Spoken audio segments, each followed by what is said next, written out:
Assalamualaikum warahmatullahi wabarakatuh.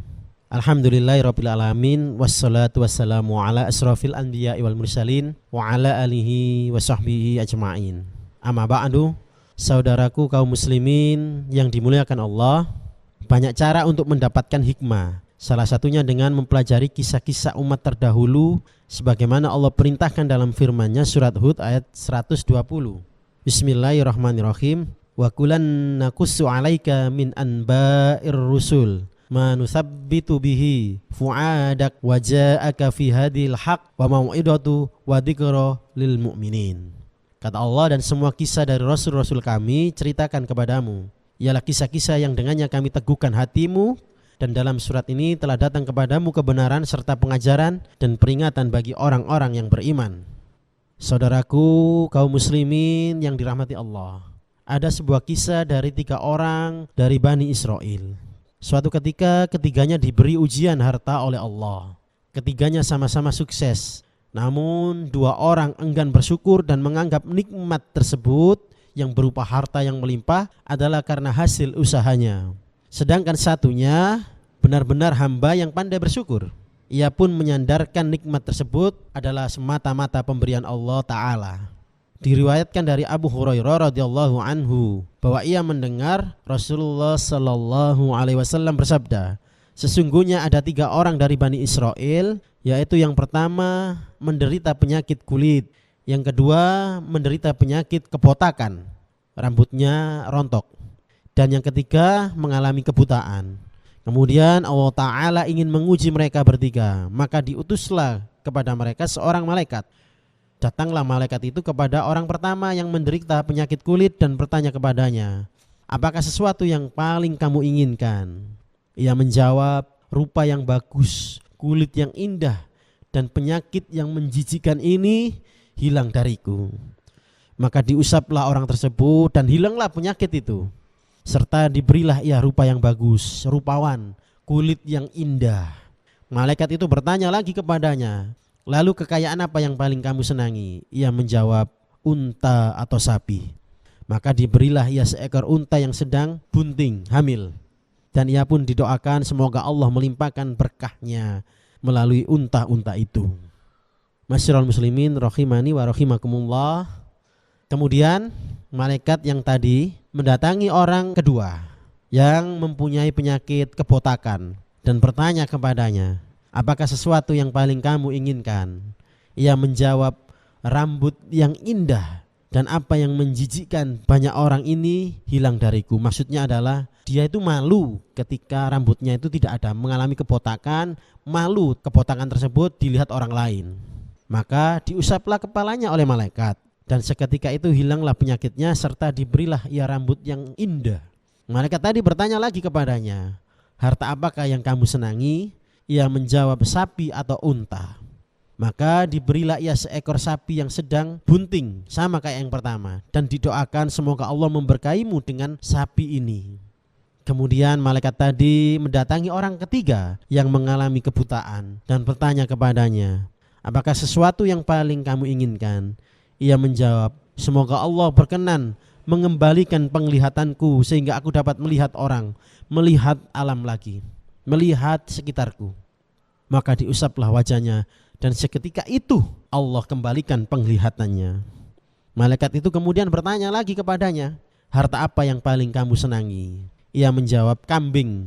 Maka diberilah ia seekor kambing yang sedang bunting.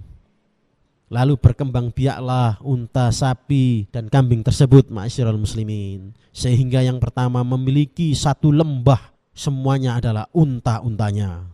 Dan yang kedua memiliki 1 lembah yang seluruhnya adalah sapi-sapinya. Dan yang ketiga memiliki 1 lembah yang seluruhnya adalah kambing-kambingnya. Saudaraku kaum muslimin rahimani wa rahimakumullah, Nabi SAW kemudian melanjutkan kisahnya.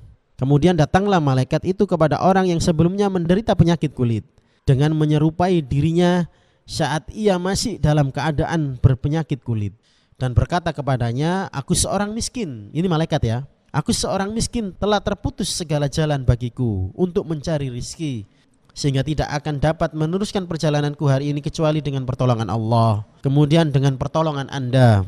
Demi Allah yang telah memberi Anda rupa yang tampan, kulit yang indah, dan kekayaan yang melimpah, aku minta kepadamu 1 ekor unta saja untuk bekalku meneruskan perjalanan. Kemudian orang tersebut menjawab, hak-hakku masih banyak. Maksudnya adalah tanggungannya. Malaikat tadi berkata kepadanya, sepertinya aku pernah mengenal Anda. Bukankah Anda ini dulu orang yang menderita penyakit kulit, yang orang-orang pun jijik melihat Anda? Lagi pula Anda ini orang miskin dulu. Kemudian Allah berikan kepada Anda harta kekayaan. Dia malah menjawab, harta kekayaan ini aku warisi turun-temurun dari nenek moyangku yang mulia lagi terhormat. Maka malaikat tadi berkata kepadanya, jika Anda berkata dusta, niscaya Allah akan mengembalikan Anda dalam keadaan yang semula. Kemudian malaikat tadi mendatangi orang yang sebelumnya berpenyakit botak dengan menyerupai orang yang botak tadi, dan berkata sebagaimana ia berkata kepada orang yang berpenyakit kulit tadi. Serta kemudian sama juga responnya, yaitu ditolak. Maka malaikat itu berkata, jika Anda berkata dusta, niscaya Allah akan mengembalikan Anda seperti keadaan semula. Sama. Jawabannya sama. Ketika ditanya kekayaan itu dari Allah, mereka berdusta, menjawab ini semuanya adalah warisan yang turun-temurun. Kemudian malaikat mendoakan yang sama pula. Yang terakhir kemudian malaikat datang kepada orang yang sebelumnya tadi buta dan menyerupai keadaannya. Malaikat datang dalam kondisi orang yang buta, dan malaikat itu bertanya kepadanya, aku adalah orang yang miskin, kehabisan bekal dalam perjalanan, dan telah terputus segala jalan rizkiku, sehingga aku tidak dapat lagi meneruskan perjalananku hari ini kecuali dengan pertolongan Allah, kemudian pertolongan Anda. Demi Allah yang telah mengembalikan penglihatan Anda, aku minta seekor kambing saja untuk bekal melanjutkan perjalananku.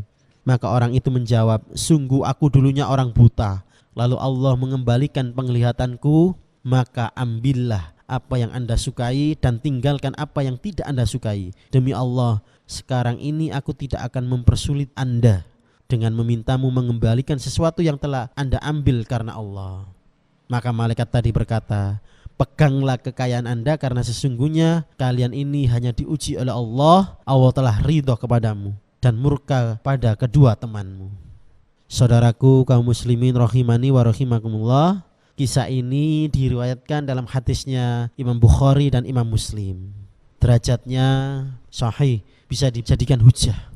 Dalam hadis tersebut menunjukkan bahwa di antara tanda kurangnya iman, kurangnya tauhid, yaitu jika kita menganggap bahwa nikmat rezeki yang kita dapat semata-mata karena hasil kerja keras kita. Bukan itu maksirul muslimin. Yang pantas adalah sesungguhnya nikmat dan rezeki yang telah kita dapat memang betul itu karena kerja keras kita, tetapi semata-mata itu karena Allah, semata-mata itu karena izin Allah. Betapa banyak orang yang kerja keras dan sebagainya, tapi kalau Allah belum memberikan ridhonya untuk memberikan kekayaan, maka ya tidak dapat. Maka sungguh kita sebagai orang mukmin harus mengakui bahwa nikmat Allah yang telah kita terima secara lahir dan batin adalah semata-mata kita sandarkan karena Allah, bukan karena kerja keras kita, bukan karena baiknya keturunan kita. Mudah-mudahan nikmat-nikmat rizki-rizki yang telah Allah berikan ini kita manfaatkan untuk ketaatan kepadanya, kita manfaatkan dalam rangka beribadah kepadanya. Mudah-mudahan kita termasuk hamba-hamba Allah yang bersyukur. Sedikit ini mudah-mudahan bermanfaat. Wassalamualaikum warahmatullahi wabarakatuh.